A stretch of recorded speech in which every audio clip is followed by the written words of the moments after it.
Praise the lord. ప్రభు అయిన యేసుక్రీస్తు నామములో మీ అందరికీ హోసన్నా మినిస్ట్రీస్ తరపున హృదయపూర్వకమైన వందనాలు తెలియపరుస్తున్నాను. ప్రభు మిమ్మల్ని ఆశీర్వదించి దీవించునుగాక. విశేషమైన కృప ఈ దినమంతా నా ప్రభు మీకు అనుగ్రహించునుగాక. ప్రియులారా, సురక్షితమైన ఆయన రెక్కల నీడలో మనం దాచబడుతూ ఉన్నాము. దీవెనకరమైన బ్రతుకుని అనుభవిస్తూ ఉన్నాం. ఏ కీడు సమీపించకుండా, ఏ తెగులు మన గుడారమునకు తగలకుండా ఆశ్చర్యకరుడైన దేవుడు తన రెక్కల నీడలో మనల్ని దాచి కాపాడుతున్నాడు. మనం ఎంతైనా కృతజ్ఞులం, ఆయనను స్తుతించబద్ధులం. పరిశుద్ధ గ్రంథంలో ఈ పూట ఇర్మియా గ్రంథం 16వ అధ్యాయం 21వ వాక్యాన్ని నేను చదువుతున్నాను. నా బలమును నా శౌర్యమును ఎంతటివో వారికి తెలియజేతును. చూడండి, ఇక్కడ మన దేవుని యొక్క పరాక్రమమును మనం చూస్తాము.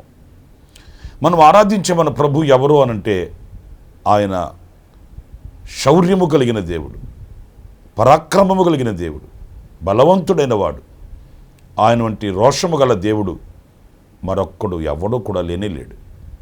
ఎందుకంటే అంతటి పరిశుద్ధుడైన దేవుడు, పవిత్రుడైన దేవుడు, మహాపరాక్రమము కలిగిన మహనీయుడు ఆయన.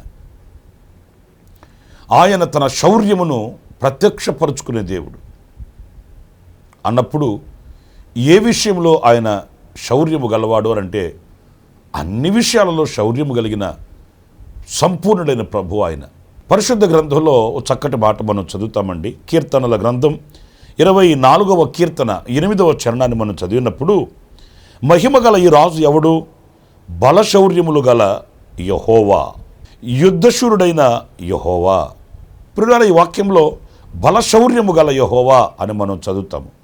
అంటే ఆయన శౌర్యము దేనిలో అంటే ఆయన బలములో, ఆయన బలశౌర్యము కలిగిన దేవుడు అనేది ఈ వాక్యంలో మనం గమనిస్తాము.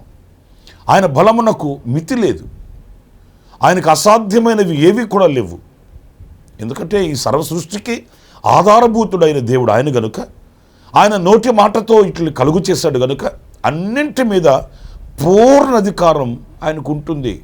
ఆయన శక్తి సంపన్నత కలిగిన దేవుడు, ఆయన బలశౌర్యము కలిగిన దేవుడు అనేది ఈ వాక్యములో మనకు స్పష్టమవుతుంది. చూడండి, కొన్ని సందర్భాలలో కొన్ని కార్యక్రమాలని మనం ఆశించినప్పుడు సందేహిస్తుంటాం. ఇది జరుగుతుందా, ఇది నెరవేరుతుందా, ఇది ఎలా మరి సంపూర్ణమవుతుంది, ఇలాంటి సందేహాలు మనల్ని వేధిస్తూ ఉంటాయి. కానీ దేవునితో పోల్చుకుంటే అవి ఏవి కూడా దేవునికి అసాధ్యమైనవి కావు. అబ్రహాం జీవితంలో ప్రభు అదే అడిగాడు. ఆయన సందేహిస్తున్నాడు, ఈ వృద్ధాప్యమందు నాకు ఎలా పిల్లలు పుడతారు, నాకు ఎలా సంపద కలుగుతుంది, నాకు ఎలా సంతానం కలుగుతుంది, నేను ఎలాగా ఈ నిందను తొలగించుకుంటాను, నేను వృద్ధాప్యంలో ఉన్నాను కదా అన్నప్పుడు దేవుడు అన్నాడు, శారా, నువ్వు నవ్వవలసిన అవసరం లేదు. దేవునికి అసాధ్యమైనది ఏమైనా ఉన్నదా అని అడిగినప్పుడు మొదట నవ్విన అబ్రహాము కానివ్వండి, ఆ తర్వాత నవ్విన శారమ్మ కానివ్వండి, వాళ్ళు నివ్వెర్రపోయారు. నిజమే కదా, దేవునికి అసాధ్యమైనది ఏమున్నది? ఆయనకు సమస్తం సుసాధ్యమే. ఎందుకంటే ఆయన బలశౌర్యము కలిగిన దేవుడు. మీరు మరొక మాట కూడా నేను మీకు జ్ఞాపకం చేయాలి. ఐగుప్తులో ఇశ్రాయేలీయుల్ని ఫరో పంపడానికి ఇష్టపడలేదు. ఫరో అన్నాడు, అసలు యెహోవా ఎవడయా? ఆయన ఎవడో చెప్పాడని నేను మిమ్మల్ని విడిచిపెట్టాలని ఏంటి? అలా కుదరదు, నేను పంపను అని. ప్రియులారా, కానీ దేవుడు ఆ ఐగుప్తు రాజైన ఫరో ఎదుట మోషే కానివ్వండి, అహరోనులు కానివ్వండి, దైవ శక్తికి పాత్రలుగా వాడబడ్డప్పుడు దేవుని శక్తి అంటూ గమనించగలిగాడు, దేవుని శక్తి అంటూ గుర్తించగలిగాడు ఫరో. మోషే అహరోనులు పిలిచి అంటాడు, ఈసారి నేనును నా పనివారు ద్రోహకార్యం చేశాము, ద్రోహులమయ్యాం, మేము పాపం చేశాము, సర్వశక్తి కలిగిన దేవుని బలశౌర్యాన్ని మేము గుర్తించలేకపోయాం అని పశ్చాత్తాపడేటట్లు దేవుడు చేశాడండి. ప్రియులారా, ఆయనకి అసాధ్యమైనవి మనకు అసాధ్యమైనవి అన్నట్లుగా మనకు ఆయనకు పోల్చుకోకూడదు. ఆయనకి సమస్తం సాధ్యమే. ఏది చేయటకైనను ఆయన బలము కలిగిన దేవుడు. ఆయన రౌతులను నడిపించువాడు, రథములను నడిపించువాడు, ఆయన సైన్యములను ఆయన నడిపించువాడు. ఆయనకు అంత పూర్ణ బలం ఉన్నది కనుక ఆ బలశౌర్యమును ఆయన ఎప్పుడు మనకు మరుగు చేసేవాడు కాదు. ఆ బలశౌర్యమును ప్రత్యక్షపరుస్తాడు, మన కాంక్షలు నెరవేరుస్తాడు, మన ప్రార్థనలు అంగీకరిస్తాడు, మన ఎడల గొప్ప కార్యములు చేసే శక్తిగల దేవుడే మనం ఆరాధించే మన ప్రభువు. ఇంకొక మాట కూడా నేను మీకు జ్ఞాపకం చేస్తాను. అదేంటంటే యోబు గ్రంథం 12వ అధ్యాయం 13వ వాక్యం నేను చదువుతున్నాను. జ్ఞాన శౌర్యములు ఆయన యొద్ద ఉన్నవి. ప్రియులారా చూడండి, ఆయనట జ్ఞాన శౌర్యము గలవాడట. చూడండి, పరాక్రమం అందరికీ ఉంటుంది.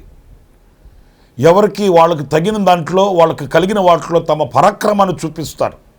పెద్దలు సామెత చెబుతుంటారు కదండి, 6 నెలలు కరసాము నేర్చుకొని మూలన్న ముసలమ్మను కొట్టాడంట. ఆడు పరాక్రమం అది. కానీ మన ప్రభు అలా కాదు. ఆయన బలశౌర్యము గలవాడు, రెండవదిగా జ్ఞాన శౌర్యము గలవాడు. అంత మితిలేని జ్ఞాన సంపద గలవాడు ఆయన, అనంత జ్ఞాని. అందుకే వాక్యంలో వ్రాయబడి ఉంది, మీలో ఎవరికైనా జ్ఞానం కొద్దువై ఉన్నాడలా నన్ను అడగండి అన్నాడు. ఎందుకంటే ఆయన అనుగ్రహించువాడు, ప్రసాదించు దేవుడు. ఆ జ్ఞానం ఎలాంటిది అనంటే లోకం ఇచ్చే జ్ఞానం వంటిది కాదండి. దైవ జ్ఞానం ఎలాంటిది, సులువుగా లోబడుతుంది, పవిత్రమైనది, మృదువైనది అని సత్యవాక్యం సెలవిస్తుంది. ఈ దైవ జ్ఞానం చేత లోక సంబంధమైన వాటిని మనం జయించగలుగుతాము, లోక సంబంధమైన వాటిని గెలవగలుగుతాము, విజయవంతమైన బ్రతుకుని మనం బ్రతకగలుగుతామండి. ఈరోజు ఆ దైవ జ్ఞానం లేక కుటుంబాలు ఆరిపోతున్నాయి. దైవ జ్ఞానం లేక జీవితాలు ఈరోజున నాశన కోపానికి దిగజారిపోతున్నాయండి. లోకజ్ఞానం ఉండొచ్చు, కాదనట్లేదు, కానీ లోకజ్ఞానం మనకు పవిత్రతను నేర్పదు. నేను ఒక రోజున కర్నూలుకి మీటింగ్కి వెళుతూ మధ్యలో భోజనానికని ఒక హోటల్ దగ్గర ఆగానండి. మీకు ఆశ్చర్యమైన కార్యం చెప్తాను. భోజనంకి హోటల్ దగ్గర ఆగితే అక్కడ ఇంజనీరింగ్ స్టూడెంట్స్, కాలేజ్ పిల్లలండి, చిన్న పిల్లలు, యవనస్తులైన వాళ్ళు, ఇంజనీరింగ్ స్టూడెంట్స్, వాళ్ళు భోంచేసి ఆ హోటల్ బయట ఎదురుగా ఒక చెట్టు కింద నిల్చొని అందరూ సిగరెట్లు తాగుతున్నారండి. ఇంచుమించు ఒక 8-9 మంది పిల్లలు ఉన్నారు. 8-9 మంది పిల్లలు, యవనస్తులైన వాళ్ళు, ఇంజనీరింగ్ స్టూడెంట్స్ అండి, సిగరెట్లు తాగుతారు. వాళ్ళ జ్ఞానం వాళ్ళకి ఏం నేర్పించింది? ఇది హానికరమైనది, ఇది క్షేమకరమైనది, ఇది పవిత్రమైనది, ఇది అపవిత్రమైనది అని కూడా గ్రహించలేని జ్ఞానం. ఇది లోక జ్ఞానం ఉండొచ్చు, కాదనట్లేదు. లోకజ్ఞానం పవిత్రతను నేర్పదు. దైవ జ్ఞానం పవిత్రతను స్థాపిస్తుంది మనలో.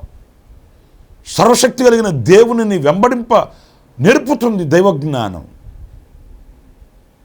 ఆ దైవ జ్ఞానం మనం ఆయన దగ్గర పొందుకోవాలి. పాఠ్య పుస్తకాలలో, చరిత్ర గ్రంథాలలో మనకు ఒకవేళ లోక జ్ఞానం దొరుకుతుందేమో, పరిశుద్ధ గ్రంథంలో దైవ జ్ఞానం దొరుకుతుంది. దేవుని వాక్యాన్ని ధ్యానించినప్పుడు, ప్రభు సన్నిధిలో కనిపెట్టి ప్రార్థించినప్పుడు ఆ దైవ జ్ఞానం కృపతో మిళితమై మనకు అనుగ్రహింపబడుతుంది. ఆ దైవ జ్ఞానం మనం పొందుకోవాలి. ఆయన జ్ఞాన శౌర్యము కలిగిన వాడు. ఆయన జ్ఞానం మన బ్రతుకులలో ఒక వెలుగులా ప్రకాశించాలి. ఆనాడు మన బ్రతుకు తేదీప్యమానంగా ఉంటుంది. ప్రియమైన దేవుని బిడ్డలారా, ఏ ఆలోచన అయినా మనుషులను అడగకూడదు. మనుషుల జ్ఞానం మీద మనం ఆధారపడకూడదు. దైవ జ్ఞానం మీద మనం ఆధారపడి మన యావత్ జీవితంలో, వ్యక్తిగతంగా, వ్యాపార శైలిలో, ఉద్యోగపరంగా, విద్యాపరంగా, ఏ విషయంలోనైనా ఆయనను ఆలోచనిస్తే, యెషయా గ్రంథంలో మనం చదువుతామండి, నేను మీ మీద దృష్టి ఉంచి నేను మీకు ఆలోచన చెప్పేదను అని వ్రాయబడి ఉంది. మన మీద దృష్టి ఉంచి అంటే ఎవరికి ఏ ఆలోచన కావాలనో వారికి ఇస్తాడు. అందరికీ ఒక ఆలోచన కాదు. నాకు ఏది క్షేమం ఆలోచించి నాకు ఒక ఆలోచన ఇస్తాడు. మీకు ఏది ఆలోచన అవసరమో ఆయన తగిన ఆలోచన మీకు ఇస్తాడు. ప్రతి ఆలోచన విజయవంతంగా ఉంటుంది. ఆసాపు చెప్తాడు కదండి, నీ ఆలోచన చేత నీవు నన్ను నడిపించదవు, తర్వాత మహిమలో నన్ను చేర్చుకుందువు. ఆయన ఆలోచన చేత నడిపించబడితే మహిమకరంగా ఉంటుంది, దీవెనకరంగా ఉంటుంది. మహిమను చూడగలుగుతాం, ఓటమని చూడము, ప్రశాంతంగా బ్రతకగలుగుతాము. నా ప్రియమైన దేవుని బిడ్డలారా, ఆయన జ్ఞాన శౌర్యము కలిగిన వాడు. అందుకే చరిత్రలో మన పితరులు చూడండి, వాళ్ళకి యుద్ధం వచ్చినప్పుడు వాళ్ళకి పోరాటాలు కలిగినప్పుడు వాళ్ళు దేవుని దగ్గరికి వెళ్ళి ఆలోచన అడిగారు. వాళ్ళకి సైన్యం లేక కాదు, బలం లేక, బలగం లేక కాదు, జ్ఞానం లేక కాదు. కానీ మన జ్ఞానం ఏ పాటిది, మన ఆలోచనలు ఏ పాటివి? ఆయనను ఆశ్రయించాలి కదా అని దేవుని ఆలోచన వాళ్ళు తెలుసుకొని యుద్ధానికి వెళ్ళారు. అఖండ విజయాన్ని సంపాదించారండి. జ్ఞాన సంపద కలిగిన దేవుని ఆలోచన అనుసారంగా అడుగులు వేసి ఒక దివ్యమైన దీవెనకు వాళ్ళు పాత్రులయ్యారు. ఈరోజున నా ప్రియ సహోదరులారా, కుటుంబాన్ని కట్టుకునే జ్ఞానం, జీవితాన్ని కట్టుకునే జ్ఞానం, పవిత్రంగా జీవించగలిగిన జ్ఞానం, దేవునితో సహవాసం చేయగలిగిన జ్ఞానం ఆయన దగ్గర దొరుకుతుంది. ఆ జ్ఞాన శౌర్యము కలిగిన దేవునిని అడిగి జ్ఞానం పొందుకోవాలి. అలాంటి కృప దేవుడు మనందరికీ అనుగ్రహించుగాక. తలలు వంచండి, చిన్న ప్రార్థన చేస్తాను. కృపా సత్య సంపూర్ణుడ, జీవాధిపతి అయిన ప్రభువా, మీకు వందనాలు. మీరు బలశౌర్యము కలిగిన దేవుడు అని, జ్ఞాన శౌర్యము కలిగిన దేవుడు అని మీ లేఖనాలను మేము గ్రహిస్తూ వచ్చాము. అవును, మీరు అంతటి సంపద కలిగిన దేవుడు గనుక మీరే మాకు అనుగ్రహించాలి. మీ యొక్క బలశౌర్యమును బట్టి మాలో అద్భుతాలు మీరు చేయాలి. మీ జ్ఞాన శౌర్యమును బట్టి మీరు మమ్మల్ని నడిపించాలి. ఆ రీతిగా మేము కోరుకుంటున్నాము, శిరస్సు ఉంచి నమస్కరిస్తున్నాము.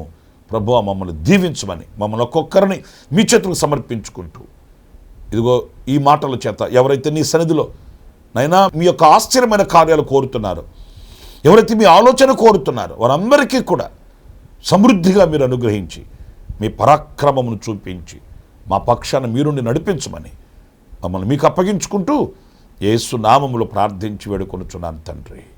ఆమేన్, ఆమేన్. ప్రభు మిమ్మల్ని ఆశీర్వదించి దీవించునుగాక. ఈ విశేషముగా ఈ దినమంతా కూడా ఆయన కృప మీకు సమృద్ధిగా అనుగ్రహించి నడిపించునుగాక. ఆమేన్. ప్రతి దినము ఈ అనుదిన కృపాను సందేశాల కొరకు, ఇంకా మరిన్ని ఆత్మ సంబంధమైన సందేశాల కొరకు ఈ మా యూట్యూబ్ ఛానల్ ని సబ్స్క్రైబ్ చేసుకోండి. Pastor Ramesh, ministries.